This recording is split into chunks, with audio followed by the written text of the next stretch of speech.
आप देख रहे हैं आवाज़ इंडिया टीवी। यह है प्राइम टाइम।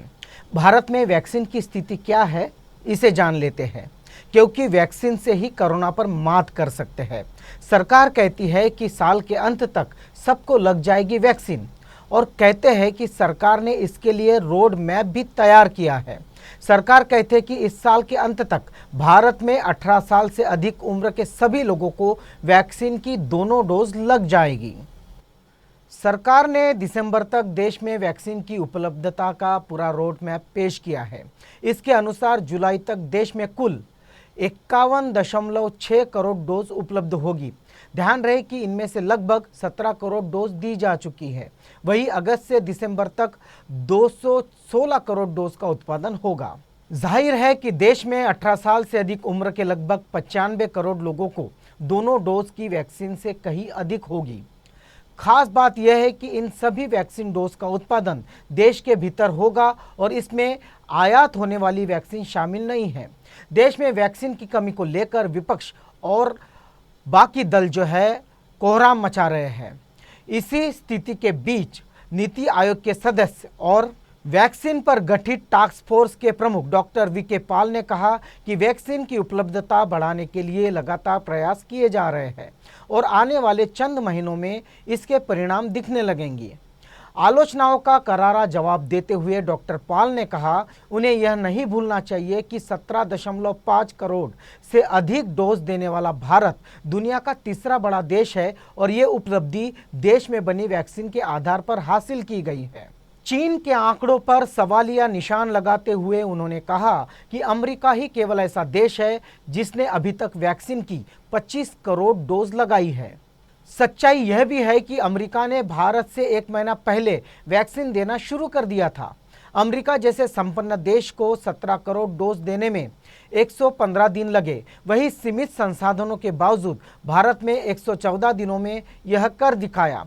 वैक्सीनेशन में भारत की बड़ी उपलब्धि को गिनाते हुए डॉक्टर वीके पॉल ने कहा कि 16 जनवरी से शुरू हुए इस अभियान के तहत हम 45 साल से अधिक उम्र के हर तीसरे व्यक्ति को डोज दे चुके हैं।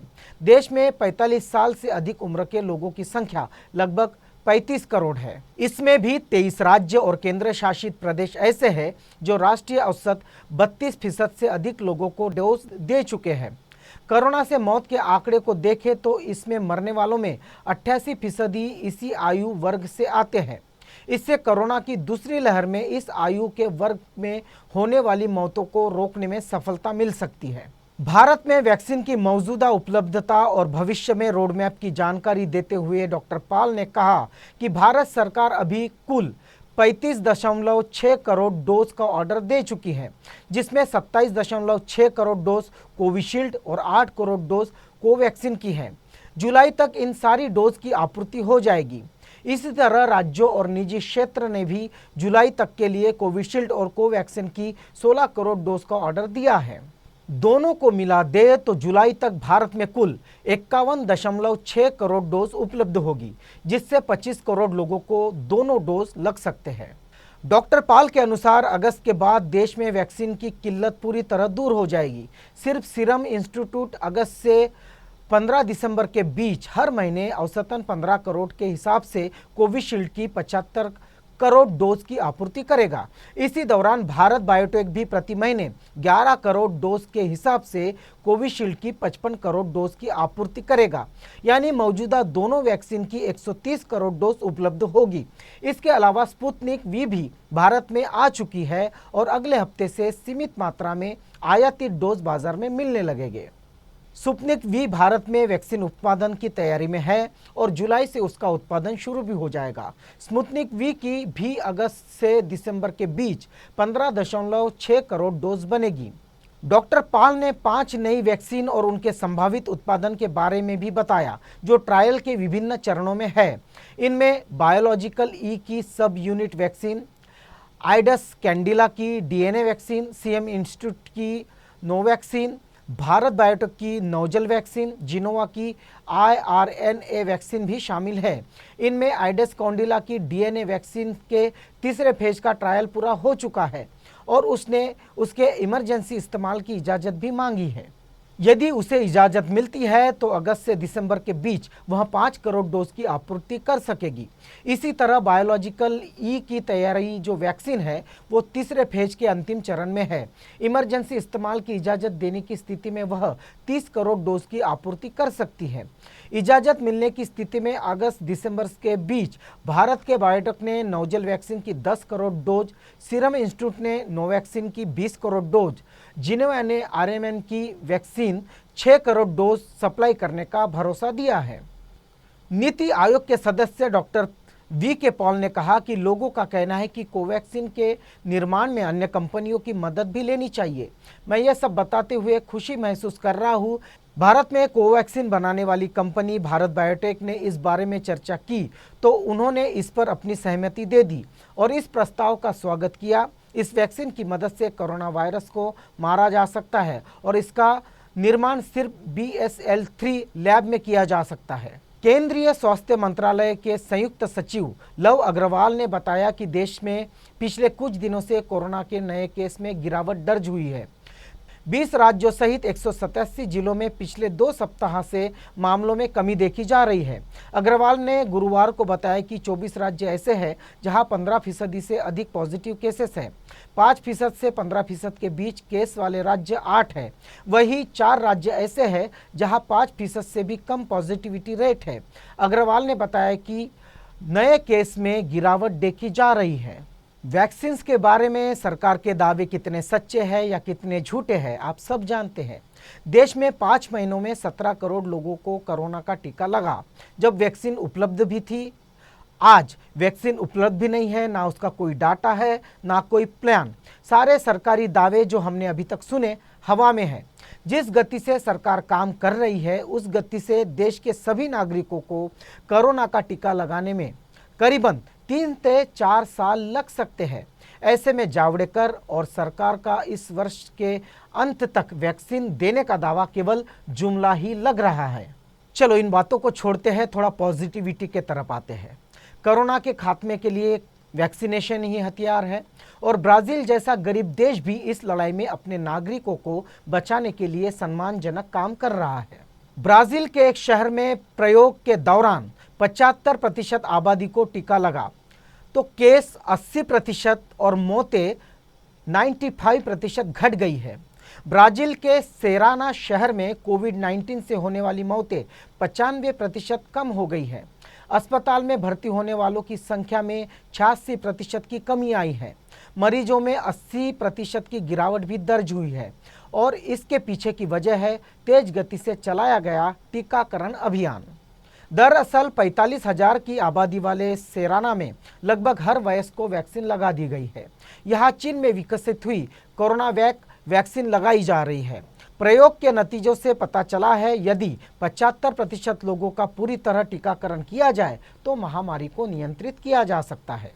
बुटानटन इंस्टीट्यूट के शोध निदेशक रिकार्डी पाल्सियस ने कहा, जिन बच्चों को युवाओं को वैक्सीन नहीं लगी उनके संक्रमित होने की दर भी कम हुई है।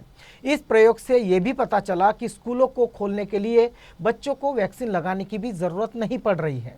ये प्रोग्राम चलाने के लिए शहर को 4 भागों में बांटकर ये प्रयोग किया गया। कोरोना को नियंत्रित होने में कितना समय लगेगा यह पता करने के लिए शहर को 4 भागों में बांटा गया। 3 भागों की 75% आबादी को वैक्सीन की दोनों डोज दे दी गई। 95% वयस्कों को दोनों डोज लगाने के बाद नतीजे देखे गए। सेराना में हुए इस प्रयोग ने कोरोना को खत्म करने की उम्मीद जगा दी है। ब्राज़ील के तरह ही भारत में भी कोरोना को हराने के लिए हम गांवों से सीख ले सकते हैं। जैसे वोट डलवाने ले जाते हैं वैसे ही टीके लगवाने ले गए राजस्थान के अलवर जिले में। कोरोना महामारी की दूसरी लहर ने पूरे देश को चपेट में लिया था, लेकिन राजस्थान में अलवर के बानसूर की 9 ग्राम पंचायतों की कहानी बिल्कुल अलग है। इन गांवों में एक भी कोरोना पॉजिटिव नहीं है। इसके पीछे सबसे बड़ी वजह लोगों की जागरूकता है। जैसे चुनाव में वोट देने के लिए लोग बूथों पर एक एक ध्यान ले जाते हैं, वैसे ही यहाँ टीके के लिए भी चुनाव जैसे ही हर व्यक्ति को वैक्सीनेशन सेंटर पहुँचाया गया। नतीजा यह है कि 45 की उम्र के ऊपर के 90% से ज़्यादा लोगों को डोज लग चुकी है। देवसन, छीड़, चूल्हा, इंद्रवाड़ा, किशोरपुरा, मांची, रसनाली, बासदयाल और तुराना, इन ग्राम पंचायतों में करीब 33 गांव हैं। अकेली रसनाली ग्राम पंचायत में 1 अप्रैल से 2 जून के बीच 13 बच्चे पैदा हुए, जबकि इस ग्राम पंचायत में 48 गर्भवती महिलाएं भी हैं।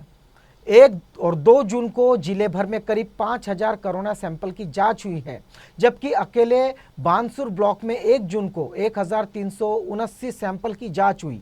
3 दिन से इस ब्लॉक में रोजाना 1100 से अधिक सैंपल की जांच होने लगी है, जबकि पूरे जिले से 5000 से अधिक सैंपल जांच हुए हैं। बानासुर जैसे अलवर जिले में करीब 14 ब्लॉक है। अकेले ग्राम पंचायत देवसन की आबादी करीब 5000 के आसपास है। इसमें से 891 लोगों को वैक्सीन लगी है। ये सभी 45 से ज़्यादा की उम्र के लोग हैं। देवसन गांव में ही खटोटी आता है। इस गांव में 45 की उम्र के 100% लोगों को वैक्सीन लग चुकी है। वहीं देवसन में करीब 97% लोग वैक्सीन लगा चुके हैं। अन्य 8 ग्राम पंचायतों की आबादी करीब 40,000 के आसपास है। वहां करीब 90% वैक्सीनेशन हो चुका है। इन गांवों में चिकित्सा विभाग की मॉनिटरिंग होती रही है। धरातल पर काम नर्सिंग स्टाफ, आशा सहयोगिनी, कार्यकर्ता और सहायिका लगी हुई है। इन गांवों में एंटीजन किट से भी कोरोना की जांच की गई है। अकेले देवसन में करीब 50 से अधिक लोगों की एंटीजन किट से जांच हुई है। पूरे बानसूर में रोजाना करीब 600 सैंपल की एंटीजन किट से कोरोना की जांच होने लगी है। इससे पहले भी बानासुर से कोरोना की जांच अन्य ब्लॉक की तुलना में अधिक कराई गई है। बानासुर के डॉक्टर मनोज यादव ने बताया कि 1 जून से हम रोजाना 1100 से अधिक कोरोना सैंपल की जाँच करा रहे हैं। बानसूर ब्लॉक में अब केवल 1% से भी कम पॉजिटिविटी रेट है। 9 ग्राम पंचायतों में एक भी पॉजिटिव नहीं है। दूसरी लहर में भी इन ग्राम पंचायतों में कोरोना के केस नहीं आए। कुछ केस आए, उनको रिकवर हुए 30 दिन हो चुके हैं। ग्रामीणों का सहयोग मिला है, वही टीम ने अच्छे से कार्य भी किया है। ब्राजील जैसा गरीब देश भी समाधानपूर्वक काम कर सकता है। राजस्थान जैसे राज्य में ग्राम पंचायतें भी अच्छी तरह से काम कर सकती है। देश के राज्य भी अच्छा काम करना चाहते हैं, लेकिन केंद्र सरकार अभी चुनावी मोड से निकली नहीं है। अब वो यूपी और बाकी राज्यों के चुनाव पर मंथन कर रही है और कोरोना का मंथन पीछे छूटते जा रहा है। बाकी आप सब समझदार हैं। आप देख रहे हैं आवाज़ इंडिया टीवी, ये है प्राइम टाइम।